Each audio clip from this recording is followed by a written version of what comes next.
Hello, my name is Chris Smith, and my presentation today is entitled Sounding History in a Pandemic Spring, Rebooting Research in a Changing World.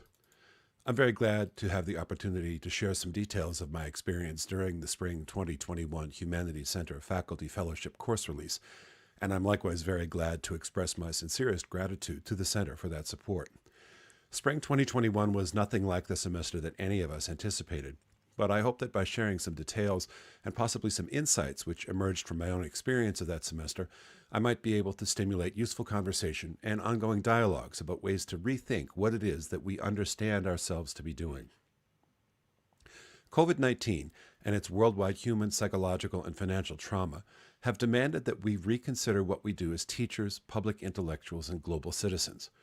During a Spring 2021 Humanities Center Faculty Fellowship, inescapably solitary reflection made me rethink many aspects of professional engagement, from international travel's carbon footprint to the neoliberal university's human and financial costs, and also many kinds of privilege.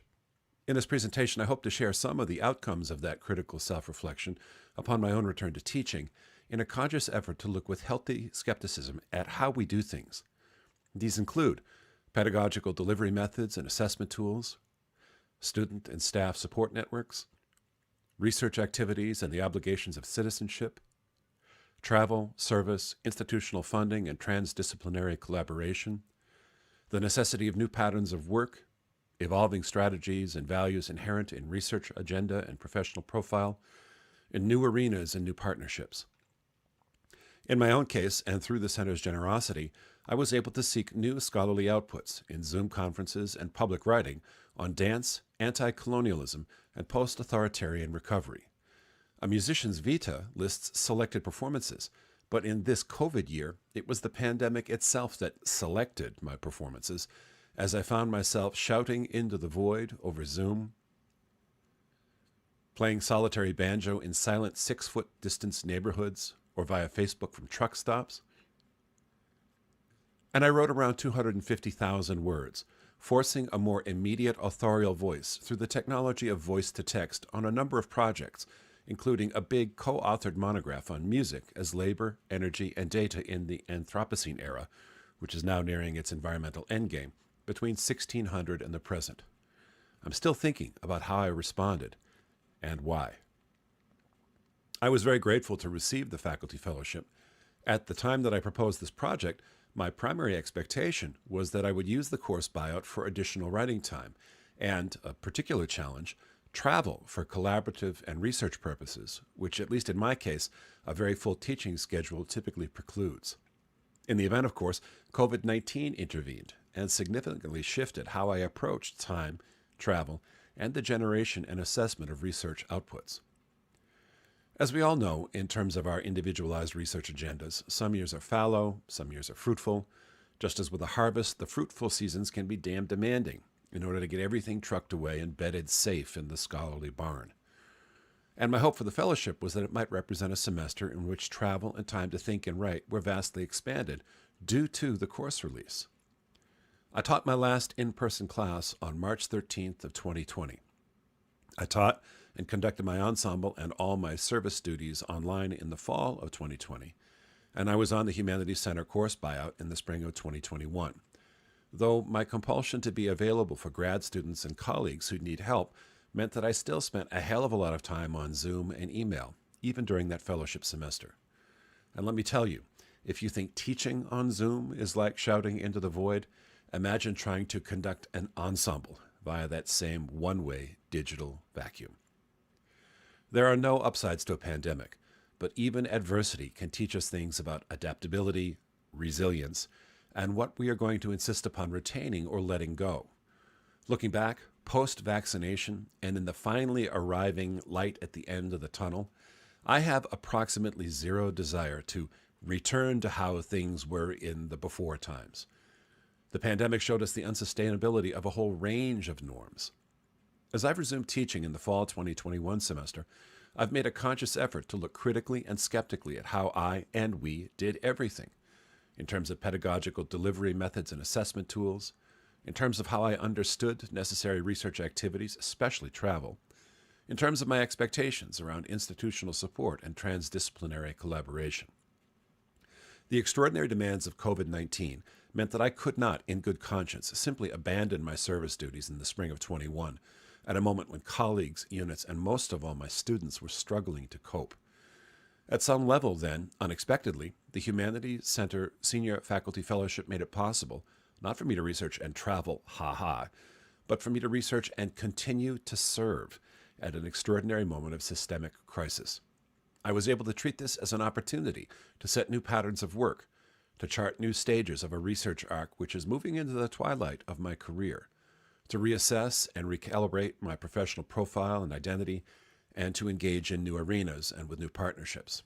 And for all that, as I say, I am very grateful.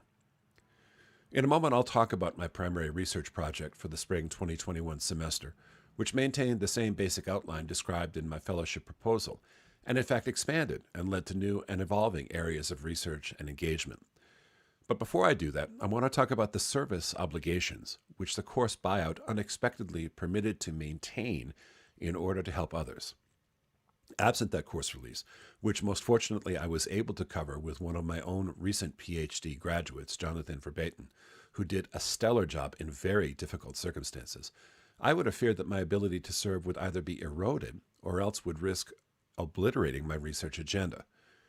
The Humanities Center's generosity made all of this instead sustainable and possible. Thus, I can say that during the fellowship season, I was able to give additional effort and attention to 3 FADP doctoral dissertations, namely Yingzi Huo's From Solidarity to Divergence, Music, Race, and Identity of Chinese and African Immigrants in America, 1865 to 1930. Rod Huo, a PRC scholar and a musicology TA, was working on conceptions and perceptions of Chinese identity in the era between the Gold Rush and the Great Depression. This is a highly original piece of doctoral work, which, as a bilingual and bicultural interdisciplinary scholar, Rod was uniquely positioned to author. He's now a finalist for a postdoc in Asian Studies at Dartmouth. Roger Landis, The Sound Continues, Folk Dance Musicking in European Drone Music Revivals, 1975 to present. Roger, a longtime full-time instructor for the School of Music, authored an original ethnography-based study on the historical dynamics of revival, also implicating post- and anti-nationalist folk music research, elective communities, and the interface of music and dance. I'm pleased to report that not only did Roger defend his dissertation in July, but also that this defense and his resulting completion of the PhD enabled his recent advancement to the continuing post of senior lecturer in the School of Music, a much-deserved recognition. And Rebecca Ballinger in Arts Administration, marketing the musical, utilizing strategic marketing to grow audience sizes and present controversial material in Christian higher education. Rebecca, whose document supervision I inherited upon the retirement of School of Music Associate Director Michael Stone, authored an exceptionally comprehensive, thoughtful, and rigorous professional practice document on community, content, and public perception in Christian mission-centered higher education arts programming. This was not a topic about which I knew much at all, but as can happen in the best supervisor-candidate relationships, I learned a great deal while she did this work. She's now director of programming for a long-running concert organization in Kansas City. These 3 defenses joined 3 additional dissertations defended between June and December of 2020 for a total of 6 documents supervised and passed in the calendar year which encompassed the fellowship semester. My premise in maintaining this particular service, though I was given the option of suspending those duties or passing them to a colleague for a semester, was that my good fortune in receiving a Humanities Center course buyout should not rebound against doctoral candidates who are working hard to finish. In addition to the monograph project about which I'll speak, I was also able to engage in a series of scholarly outputs in terms of additional publications and presentations. While it's likely that I would have made the deadlines in any event for the print work, it's only through the odd synchronicity of the fellowship's course buyout and the COVID-19 pivot to online conferencing that I was able to engage so widely across a number of scholarly communities. My expansion of that engagement was intentional as a strategy for helping both myself and others cope with the pandemic's impacts. These included the following publications. #Dancing is not a crime. Dance as digital resistance in the transnational 21st century. This is a special issue themed Dance and Protest in a popular music studies journal.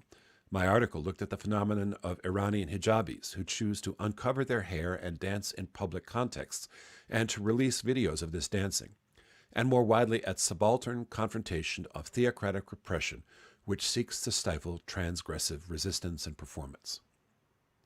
Against the Grain and Out Yonder, decolonizing the music conservatory via vernacular pedagogies.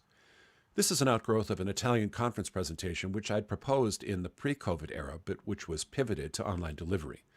Giving the paper on Zoom for a diverse multinational and multi-time zone audience brought about the request to submit to the journal.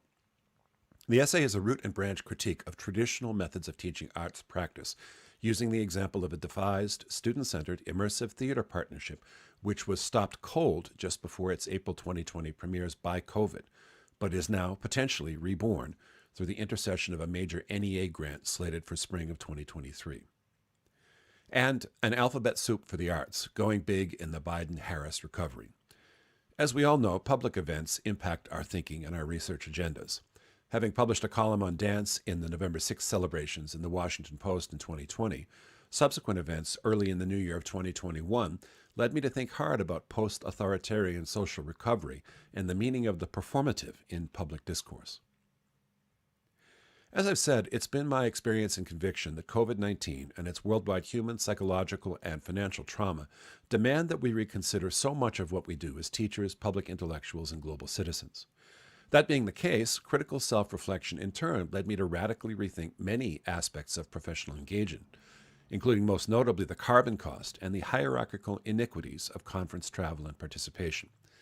The idea of traveling by international jet for a 90-minute conference panel and a few cocktail parties, plus some local sightseeing, whether professional or personal, in an era of climate catastrophe, strikes me as the height of irresponsibility, absent other considerations.